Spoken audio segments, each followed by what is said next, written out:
I know you can only speak for yourself, but as best you can tell, what's been the vibe around the team? Obviously, that second half in Tuscaloosa was tough, and got another big one coming up. What's the vibe like right now? Just eager to get back on the field. After games like that, everybody I think just wants to put the cleats back on and go out there and let it out. What I'm saying? That's a hard loss. So we all just eager to get back on the field. Brian. Dylan, when you went back and watched the tape, what did Alabama do so well defensively, or what did you guys not do well enough that made it a little harder to run the ball this particular game? It's just all about execution. You know what I'm saying? You could go and pinpoint things in the film, and it's easy to look at it on film. But Alabama is a great team.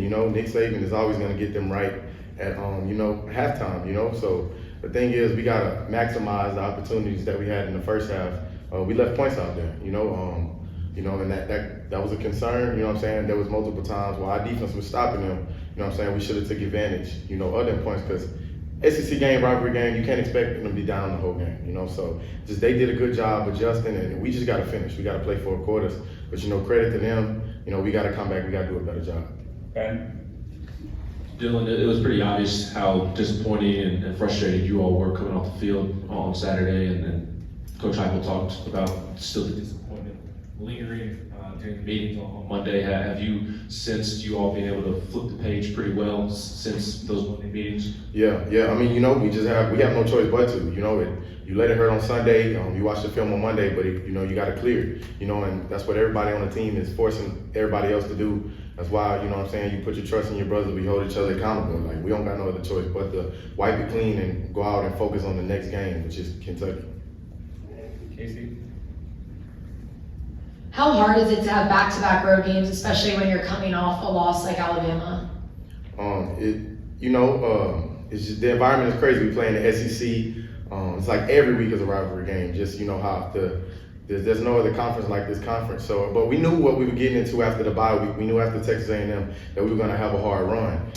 We just something we got to take advantage of, like Coach Heupel says. We just got to use their crowd to our advantage. All the things we do at practice, everything, we know our mindset is ready to go.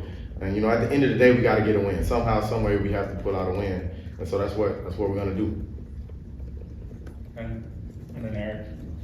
Dylan, the last couple of road games, even dating back to last season, just have not gone all that well for you all. What needs to happen? What needs to change for you all to find more success on the road?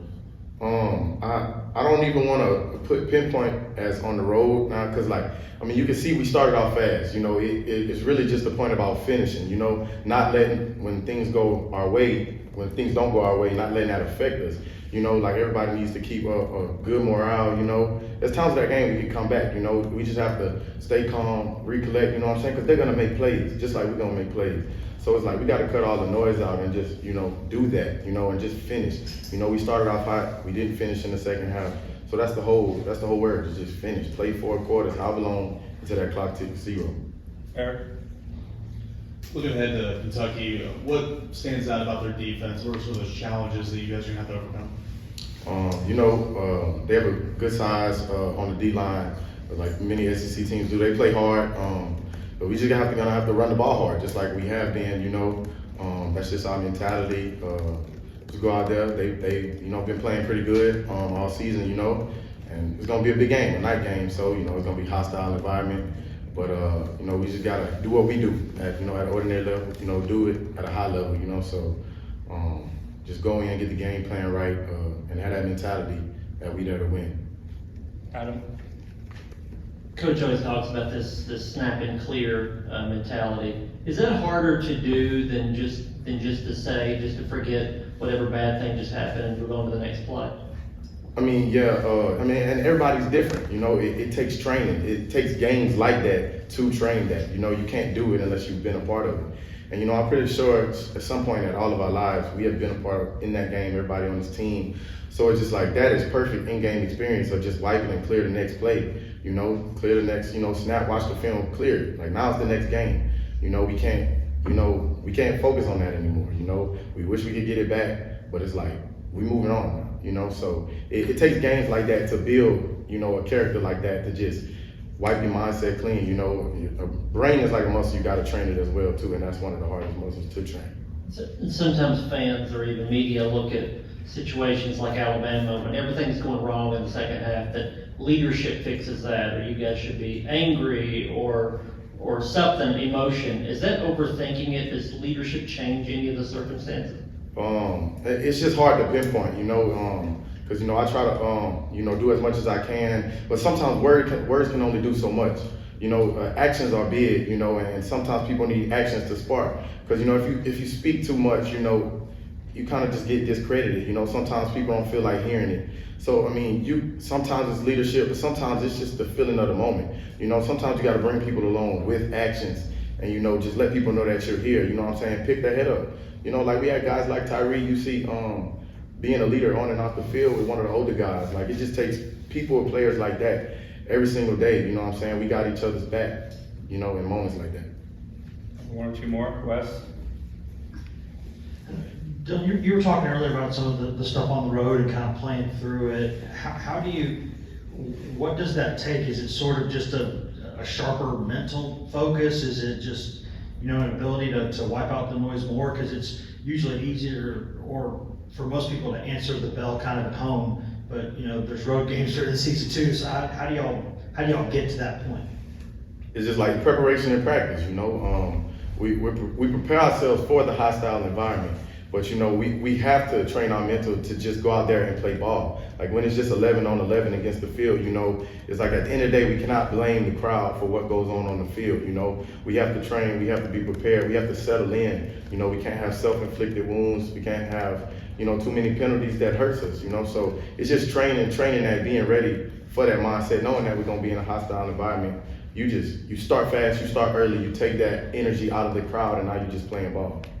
Ryan, last question. No, it looks like Joe's been a little more aggressive the last couple of games and seeking out opportunities to run the ball himself. Have you seen or heard anything different from him that's maybe led to that? And just what has that added to your run game to have that element more?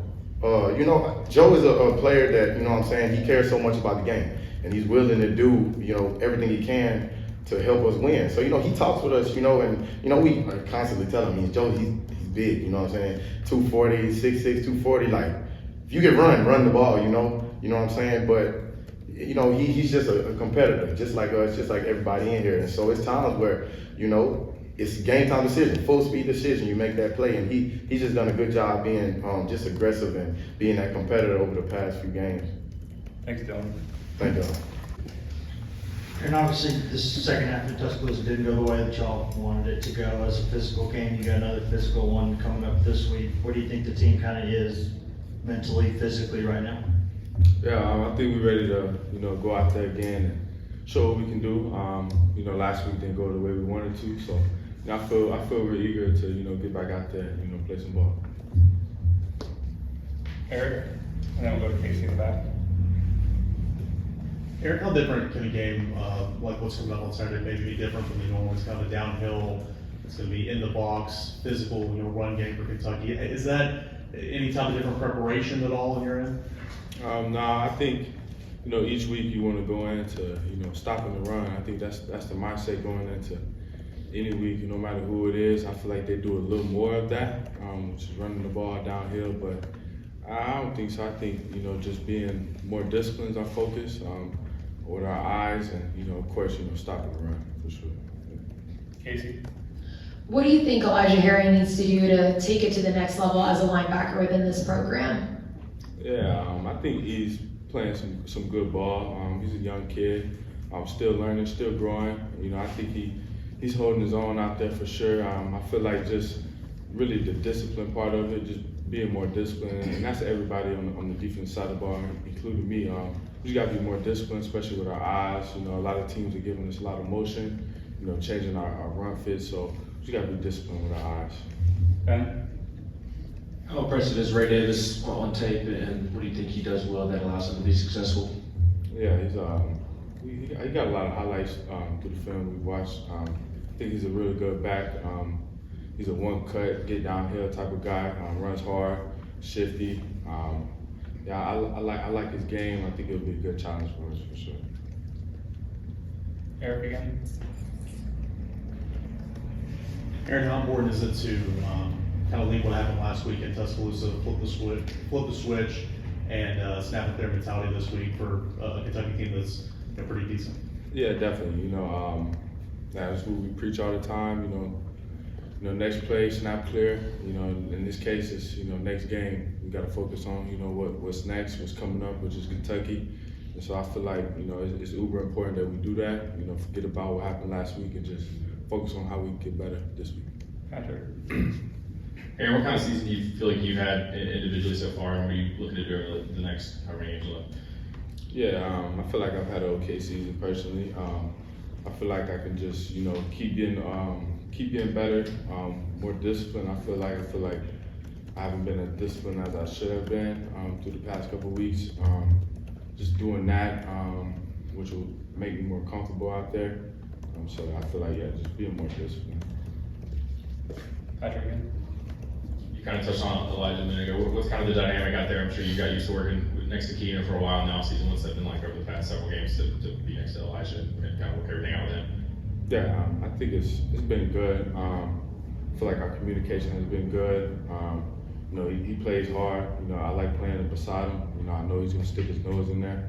But I feel like there's a lot of areas we can improve on, me and him both, and LD room in general. So, I feel like we'll continue to grow in that area. Ben. It seems like there's more of an emphasis from the refs this year with the disconcerting signals, and Elijah got called for that this past week. I think it happened against A&M as well as South Carolina. How frustrating has that been to deal with this season, with it making more of an emphasis on that call? You talking about the clap? Yeah. Yeah. I think Elijah, he even told me he probably was hitting his hand a little too hard. So I feel like just he can take a little bit off the signal we was given. So really no worry there. I feel like we'll be fine with that. Anything else for Aaron? All right, thanks everybody.